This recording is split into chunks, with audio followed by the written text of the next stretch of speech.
Olá a todos, estamos dando início a mais um estudo aqui no canal da Igreja Luterana de Interlagos, mais um estudo do projeto A Bíblia ao longo do ano. Hoje, dia 26 de agosto, queremos dar prosseguimento ao estudo do livro do profeta Ezequiel, com os capítulos 37 a 40. Vamos juntos. Iniciando pelo capítulo 37, que é um dos capítulos de maior destaque, mais conhecido no livro de Ezequiel, temos dois destaques: a visão de um vale de ossos secos, a reunificação de Judá e Israel. Vamos à leitura.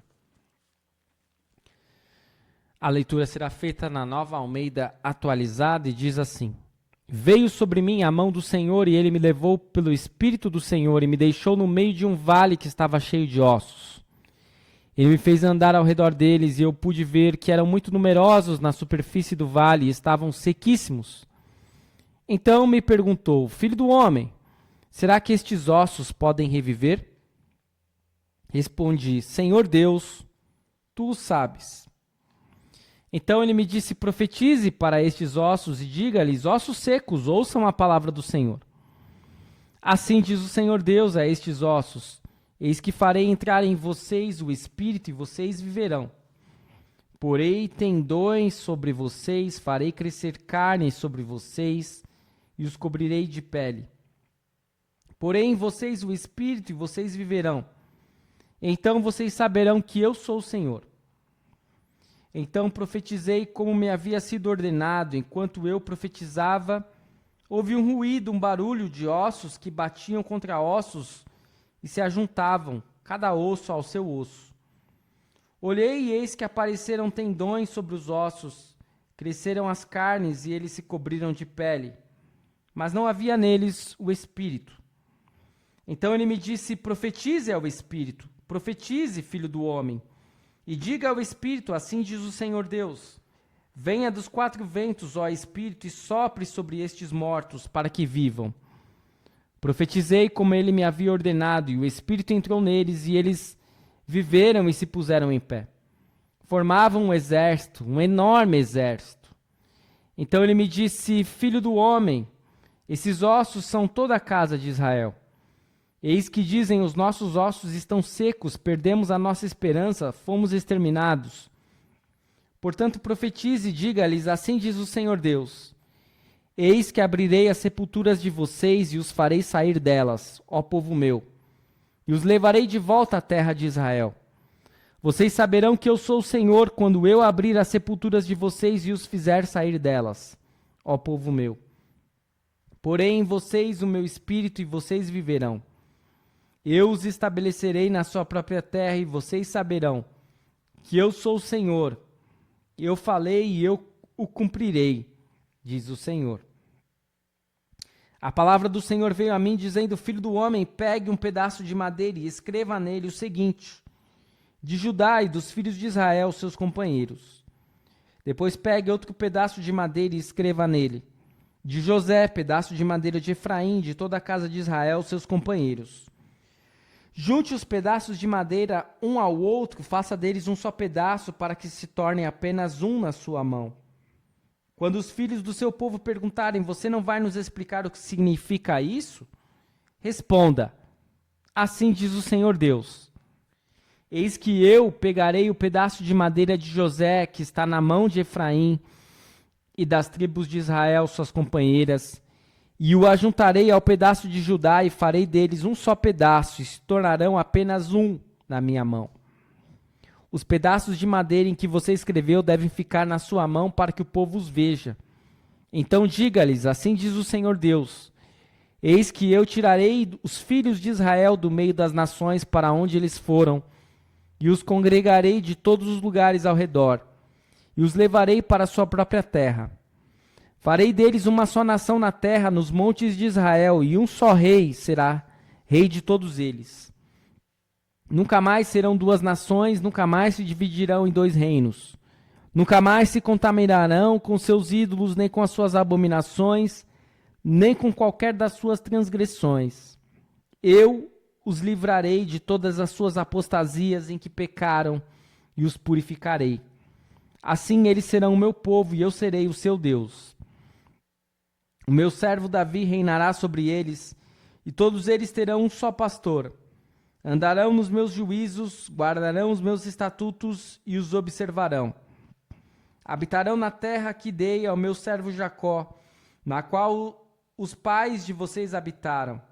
Habitarão nela eles e os seus filhos e os filhos dos seus filhos para sempre. E Davi, meu servo, será o príncipe deles para sempre. Farei com eles uma aliança de paz. Será uma aliança eterna. Eu os estabelecerei, os multiplicarei, e porei o meu santuário no meio deles, para sempre. O meu tabernáculo estará com eles, eu serei o seu Deus e eles serão o meu povo. As nações saberão que eu sou o Senhor que santifico Israel, quando o meu santuário estiver no meio deles, para sempre. Eis a leitura do capítulo 37, que trata da visão do vale dos ossos secos. E após 10 anos no exílio e com Jerusalém destruída, o povo havia perdido a esperança. Nem mesmo as promessas de restauração anunciadas por Ezequiel conseguiam animar seus ouvintes. A nação estava morta. Mas Deus pode até mesmo tomar esqueletos e transformá-los num exército vivo. Ezequiel fez sua parte ao divulgar a palavra de Deus, mas é o Espírito de Deus que dá vida. Israel seria refeito e reavivado. Os dois reinos inimigos se tornariam uma só nação sob um rei, um novo Davi. E aqui a promessa aos exilados desemboca na bênção plena da futura era duradoura. A volta do exílio era apenas uma prévia de tudo o que Deus tem reservado para o seu povo. Eis então o capítulo 37, vamos ao capítulo 38, onde nós temos dois destaques, profecia contra Gog, Gog invadirá Israel, e vamos já na sequência também com o capítulo 39, a queda de Gog, o sepultamento de Gog. Vamos à leitura, capítulo 38, diz assim: A palavra do Senhor veio a mim, dizendo: Filho do homem, vire o seu rosto contra Gog, da terra de Magog, príncipe de Ros, de Meseque e Tubal, e profetize contra ele, dizendo: Assim diz o Senhor Deus: Eis que estou contra você, Gog, príncipe de Ros, de Meseque e Tubal. Eu farei mudar de direção, porei anzóis em seu queixo e o levarei para longe, juntamente com todo o seu exército, cavalos e cavaleiros, todos vestidos de armamento completo, grande multidão com escudos, todos empunhando a espada, persas e etíopes, e Pute com eles, todos com escudo e capacete. Gomer e todas as suas tropas, a casa de Togarma, do lado norte, todas as suas tropas, muitos povos com você. Prepare-se sim, esteja preparado, você e toda a multidão de povo que se reuniu a você, e sirva-lhes de guarda. Depois de muitos dias você será convocado, no fim dos anos, você invadirá a terra em que se recuperou da espada, cujo povo foi reunido dentre muitos povos sobre os montes de Israel, que por muito tempo estavam desolados. Este povo foi tirado do meio dos povos, e todos eles habitarão em segurança. Então você subirá, virá como uma tempestade, será como uma nuvem que cobre a terra, você e todas as suas tropas, e muitos povos com você. Assim diz o Senhor Deus: naquele dia certos pensamentos virão à sua mente, e você conceberá um plano perverso. Você dirá: vou invadir a terra das aldeias sem muralhas. Atacarei um povo pacífico que vive em segurança, todos em cidades sem muralhas, sem ferrolhos nem portões, para levar o despojo, arrebatar a presa e levantar a mão contra as terras desertas, que agora se acham habitadas, e contra o povo que se congregou dentre as nações, o qual tem gado e bens e habita no meio da terra. Sabá e Dedã e os mercadores de Tarsis e todos os seus governadores lhe dirão: você veio para levar o despojo? Você reuniu o seu rebanho para arrebatar a presa? Para levar a prata e o ouro, para pegar o gado e os bens, para saquear grandes despojos? Portanto, profetize, filho do homem, e diga a Gog: assim diz o Senhor Deus: será que naquele dia, quando o meu povo de Israel estiver vivendo em segurança, você não ficará sabendo? Você virá do seu lugar, dos lados do norte, você e muitos povos com você, todos montados em cavalos, uma grande multidão e um poderoso exército. Você subirá contra o meu povo de Israel como nuvem para cobrir a terra. Nos últimos dias trarei você contra a minha terra para que as nações me conheçam, quando eu tiver revelado a minha santidade em você, ó Gog, diante das nações. Assim diz o Senhor Deus: por acaso você não é aquele de quem falei nos tempos antigos por meio dos meus servos, os profetas de Israel, que naqueles dias profetizaram durante anos que eu faria com que você viesse e atacasse o meu povo? Naquele dia, quando Gog vier contra a terra de Israel, diz o Senhor Deus, eu ficarei furioso, pois no meu zelo, no fogo do meu furor, eu disse que naquele dia haverá um grande terremoto na terra de Israel. Os peixes do mar, as aves dos céus, animais selvagens, todos os animais que rastejam sobre a terra, e todas as pessoas que estão sobre a face da terra tremerão diante de mim. Os montes virão abaixo, os rochedos se desfarão, e todas as muralhas desabarão por terra. Convocarei a espada contra Gog em todos os meus montes, diz o Senhor Deus. A espada de cada um se voltará contra o seu próximo. Eu o castigarei com peste e derramamento de sangue. Farei cair chuva torrencial, grandes pedras de granizo, fogo e enxofre sobre ele, sobre as suas tropas e sobre os muitos povos que estiverem com ele. Assim revelarei a minha grandeza e a minha santidade e me darei a conhecer aos olhos de muitas nações, e saberão que eu sou o Senhor. E vamos já na sequência emendar com a leitura do capítulo 39, a queda de Gog e o sepultamento de Gog. Filho do homem, profetize contra Gog e diga, assim diz o Senhor Deus, eis que estou contra você, Gog, príncipe de Ros, de Meseque e Tubal. Eu o farei mudar de direção e o conduzirei. Farei com que você venha dos lados do norte, os trarei aos montes de Israel. Então tirarei o arco da sua mão esquerda e farei cair as flechas que estão em sua mão direita. Nos montes de Israel você cairá, você, todas as suas tropas e os povos que estão com você. Eu o entregarei a todo tipo de ave de rapina e aos animais selvagens para que o devorem. Você cairá em campo aberto, porque eu falei, diz o Senhor Deus. Porei fogo em Magog, nos que vivem em segurança nas terras do mar. Então eles saberão que eu sou o Senhor, farei conhecido o meu santo nome no meio do meu povo de Israel, e nunca mais deixarei que o meu santo nome seja profanado. Então as nações saberão que eu sou o Senhor, o Santo em Israel. Eis que vem e se cumprirá, diz o Senhor Deus, este é o dia de que tenho falado. Os moradores das cidades de Israel sairão e farão fogo com as armas, queimando as couraças e os escudos, os arcos e as flechas, os porretes e as lanças. Farão fogo com tudo isso durante 7 anos. Não terão de trazer lenha do campo, nem a cortarão dos bosques, mas com as armas acenderão fogo. Saquearão aqueles que os saquearam e despojarão aqueles que os despojaram, diz o Senhor Deus. Naquele dia darei a Gog um lugar de sepultura em Israel, o vale dos viajantes, a leste do mar, que fará parar os que passarem por esse lugar. Gog e todo o seu exército serão sepultados ali, e aquele lugar será chamado de Ramon Gog. A casa de Israel levará 7 meses para sepultá-los, a fim de limpar a terra.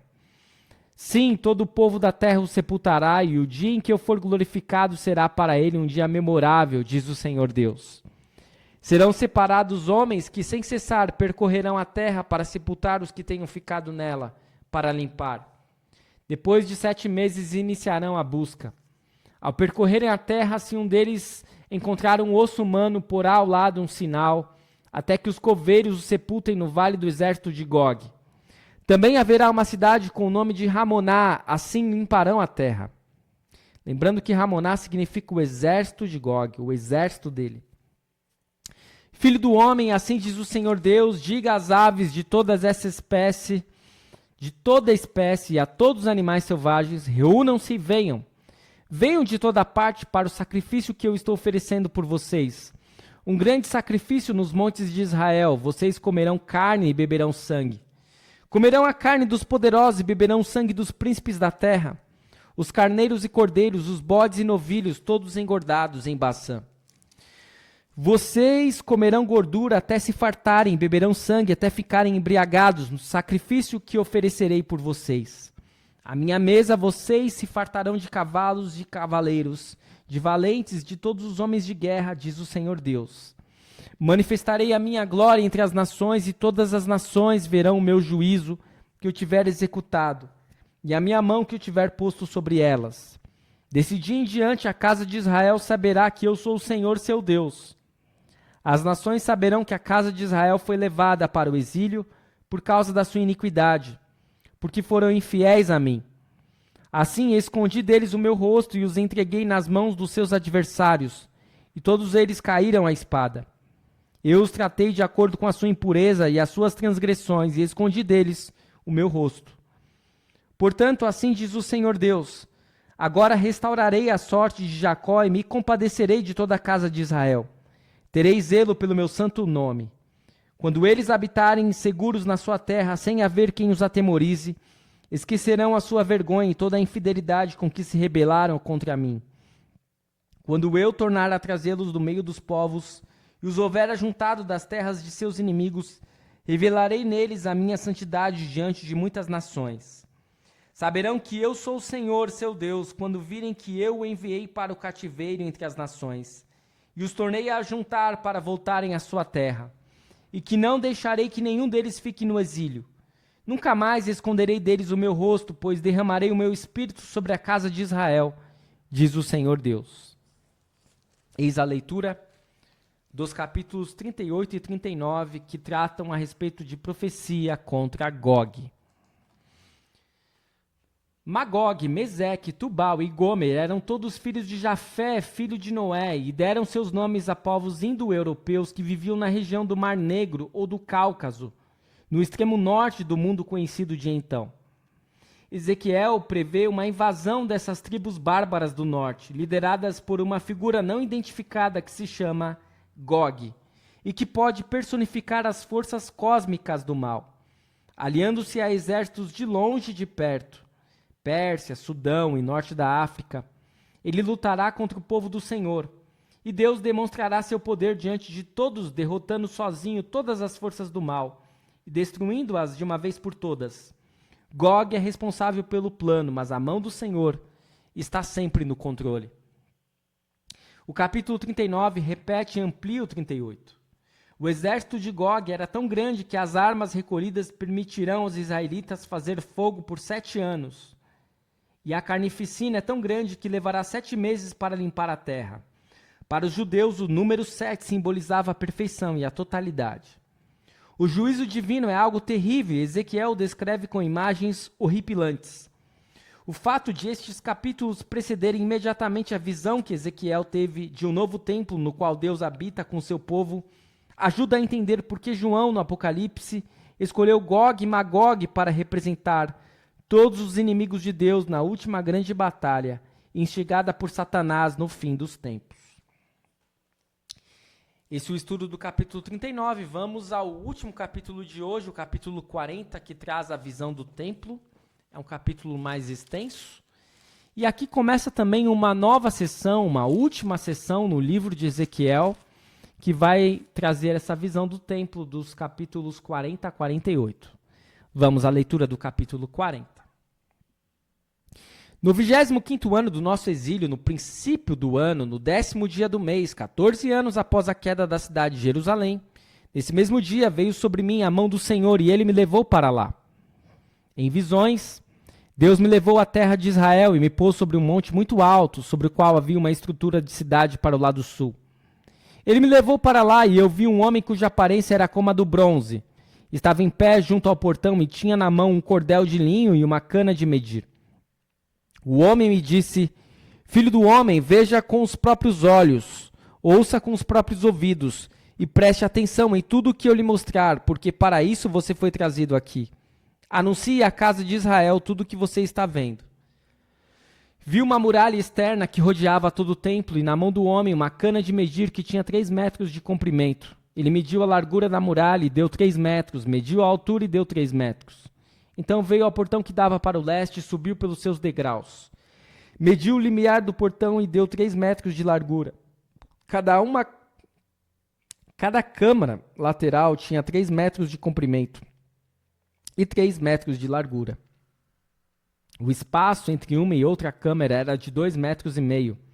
O limiar do portão junto ao vestíbulo da porta interior tinha 3 metros. Também mediu o vestíbulo da porta interior e deu 3 metros. então mediu o vestíbulo do portão, que tinha 4 metros, e os seus pilares, que tinham 1 metro. O vestíbulo do portão está voltado para o templo. O portão do lado leste possuía 3 câmaras de lado, cuja medida era a mesma para cada uma.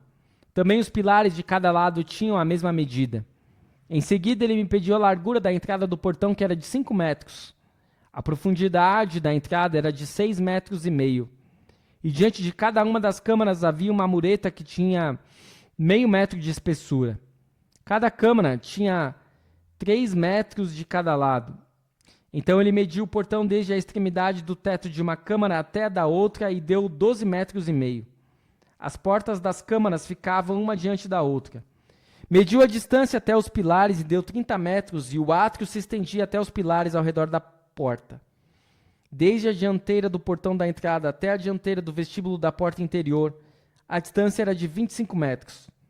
Havia também janelas com ripas fixas superpostas para as câmaras e para os pilares, e do mesmo modo para os vestíbulos.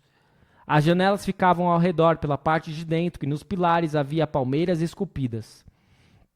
Ele me levou ao átrio exterior, e eis que havia nela câmaras e um pavimento em volta de todo o átrio. Diante deste pavimento havia 30 câmaras. O pavimento ao lado das portas tinha o mesmo comprimento das portas. Esse era o pavimento inferior. Então mediu a largura desde a dianteira do portão inferior até a dianteira do átrio interior, e deu 50 metros do lado leste e do lado norte. Quanto ao portão que dava para o norte, no átrio exterior, ele mediu o seu comprimento e a sua largura, e as suas câmaras, 3 de um lado e 3 do outro. Os seus pilares e os seus vestíbulos tinham as mesmas medidas do primeiro portão, 25 metros de comprimento e 12,5 metros de largura. As suas janelas, os seus vestíbulos e as suas palmeiras esculpidas tinham as mesmas medidas do portão que dava para o leste. Subia-se para esse portão por 7 degraus, e o seu vestíbulo estava diante dele.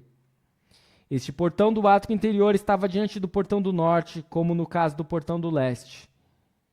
Ele mediu de um portão a outro portão e deu 50 metros.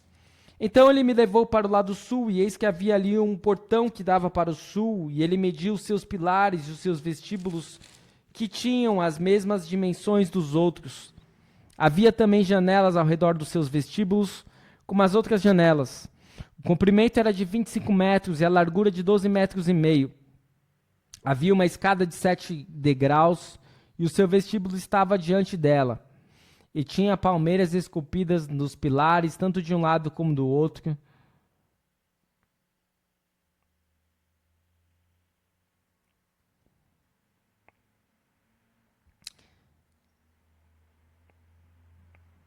Voltando, retomando a leitura no versículo 27, o átrio interior também tinha um portão que dava para o sul. Ele mediu de um portão ao outro na direção do sul e deu 50 metros. Então ele me levou ao átrio interior pelo portão do sul. Ele mediu o portão do sul, que tinha as mesmas dimensões dos outros. As suas câmaras, os seus pilares, os seus vestíbulos tinham as mesmas medidas dos outros. Tinham também janelas ao redor dos seus vestíbulos, o comprimento era de 25 metros e a largura de 12,5 metros. Havia vestíbulos ao redor, o comprimento era de 25 metros e a largura de 12,5 metros. O seu vestíbulo dava para o átrio exterior, havia palmeiras esculpidas nos seus pilares, e a sua escada tinha 8 degraus. Depois ele me levou ao átrio interior para o leste, mediu o portão que tinha as mesmas dimensões dos outros portões, também as suas câmaras, os seus pilares, os seus vestíbulos tinham as mesmas medidas dos outros. Havia também janelas ao redor dos seus vestíbulos, o comprimento era de 25 metros e a largura de 12,5 metros. O seu vestíbulo dava para o átrio exterior, havia palmeiras esculpidas nos seus pilares, de um e de outro lado, e a sua escada tinha 8 degraus. Então me levou ao portão do norte, e o mediu, tinha as mesmas dimensões dos outros portões. Também as suas câmaras, os seus pilares, os seus vestíbulos e as suas janelas ao redor. O comprimento era de 25 metros e a largura de 12,5 metros. O seu vestíbulo dava para o átrio exterior. Havia palmeiras esculpidas nos seus pilares de um e de outro lado, e a sua escada tinha 8 degraus. Havia uma câmara com a sua entrada junto aos pilares dos vestíbulos onde lavavam os holocaustos. No vestíbulo do portão havia 2 mesas de um lado e 2 do outro para nelas se degolar os holocaustos e as ofertas pelo pecado e pela culpa. Do lado de fora, na subida para a entrada do portão do norte, havia 2 mesas. E no outro lado do vestíbulo do portão havia 2 mesas. 4 mesas de um lado, 4 do outro do portão. 8 mesas sobre as quais eram mortos os animais do sacrifício. As 4 mesas para os holocaustos eram de pedras lavradas, tinham 75 centímetros de comprimento e de largura e meio metro de altura. Sobre elas se punham os instrumentos com que matavam os animais para os holocaustos e os sacrifícios. Ganchos de 7 centímetros e meio de comprimento estavam fixados à parede em toda a sua extensão, mas a carne para os sacrifícios estava sobre as mesas. Fora do portão interior, no átrio de dentro, estavam 2 câmaras. Uma ficava ao lado do portão do norte, dava para o sul. Outra ficava ao lado do portão do sul e dava para o norte. E ele me disse, esta câmara que dá para o sul é para os sacerdotes que têm a guarda do templo, e a câmara que dá para o norte é para os sacerdotes que têm a guarda do altar. São eles os filhos de Zadok, os quais dentre os filhos de Levi se aproximam do Senhor para o servir. Ele mediu o átrio, que tinha 50 metros de comprimento e 50 de largura. Um quadrado, o altar estava diante do templo. Então me levou ao vestíbulo do templo, mediu cada pilar do vestíbulo, 2,5 metros de um lado e 2,5 metros do outro. A largura do portão era de 1,5 metro de um lado e 1,5 metro do outro. O comprimento do vestíbulo era de 10 metros e a largura de 6 metros. Era por degraus que se subia até lá. Havia colunas junto aos pilares, uma de cada lado e outra do outro. Eis a leitura do capítulo 40 do livro do profeta Ezequiel, uma leitura repleta de detalhes desta nova Jerusalém, a visão do templo. E os capítulos 40 a 48 foram escritos alguns anos após o restante do livro, em 573 a.C., e embora sua leitura seja em grande parte maçante, esses capítulos são, na verdade, o ponto alto do livro. Ezequiel começa com uma visão de Deus nas planícies da Babilônia e termina com uma visão de Deus retornando em glória a um novo templo. Deus outra vez no meio do seu povo para sempre. Apesar da riqueza de detalhes, a descrição de Ezequiel não é uma simples planta para o segundo templo. O que ele viu não era a antiga Jerusalém, mas um grupo de prédios que parecia uma cidade.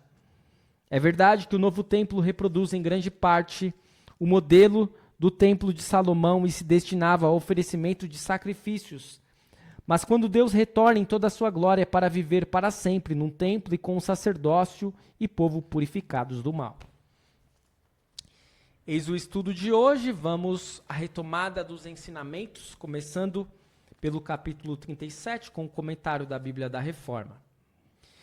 Em sonho, Deus leva Ezequiel a um vale cheio de ossos secos, ordenando que profetize a eles. E por meio da palavra de Ezequiel, os mortos recebem vida. O povo recebe esperança de restauração. Ezequiel profetiza que Deus unirá Israel novamente e não haverá mais 2 reinos, mas um só sob o governo do meu servo Davi. E Deus cumpre esta profecia messiânica em Cristo Jesus, no Calvário, quando a igreja foi crucificada com ele para que o corpo do pecado seja destruído. No capítulo 38 e 39, Gog representa as forças do mal arregimentadas contra a igreja de Cristo. A palavra de Deus sela o destino dessa aliança profana. A poderosa palavra de Deus, por meio de Ezequiel e de Cristo, proporciona conforto aos cristãos hoje. E ainda no capítulo 39, Israel retornará para habitarem seguros na sua terra, sem haver quem os espante. O retorno de Israel sob o reinado de Ciro, o persa, vindica a santidade de Deus e o torna conhecido de muitas nações. Na cruz do Calvário, Deus revelou plenamente o caráter de sua santidade. Ele resgatou a todos pelo sangue de Cristo. Por último, no capítulo 40, o simbolismo constitui a base do restante de Ezequiel. Deus já havia prometido libertar o seu povo do cativeiro, e agora ele descreve uma libertação ainda maior, por intermédio do seu Messias prometido. Ezequiel principia sua jornada no templo e vê o padrão exato com o qual Deus mede o homem. Visto que Deus nos julga a partir do seu paradigma, nós nos encontramos deploravelmente aquém do exigido. O guia de Ezequiel mede meticulosamente o pátio exterior do novo templo. Tradicionalmente, os gentios não podiam avançar para além deste pátio, enquanto os israelitas podiam passar adiante. Ezequiel aprende sobre mais 2 portas. As dimensões delas são exatamente as mesmas dimensões da porta oriental. Pessoas de qualquer povo, tribo e nação fluirão até a presença de Deus. Graças a Deus que não nos deixou perecer em nossos pecados, mas providenciou os meios para a nossa perfeita redenção em Cristo.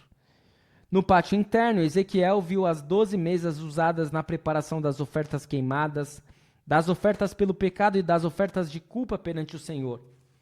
Estes sacrifícios proclamaram a expiação que se cumpriu quando Cristo Jesus ofereceu um único sacrifício por nossos pecados. Por último, Ezequiel registra as últimas viagens que descrevem as câmaras e o vestíbulo localizado no pátio interior. O profeta observa quão sagrado é o lugar ao mencionar que apenas os filhos de Zadok podiam se aproximar e ministrar ali. Quão maravilhosa é então a nossa redenção, que nos torna sacerdócio santo por meio do batismo e nos permite que nos aproximemos do trono da graça de Deus. É esse o nosso estudo bíblico de hoje. Eu espero que tenha sido de grande proveito para você, assim como foi para mim. Continue seguindo o nosso canal, continue seguindo o projeto A Bíblia ao longo do ano. E amanhã retornaremos com mais 4 capítulos do livro do profeta Ezequiel. Muito obrigado por estar conosco. Até o nosso próximo vídeo.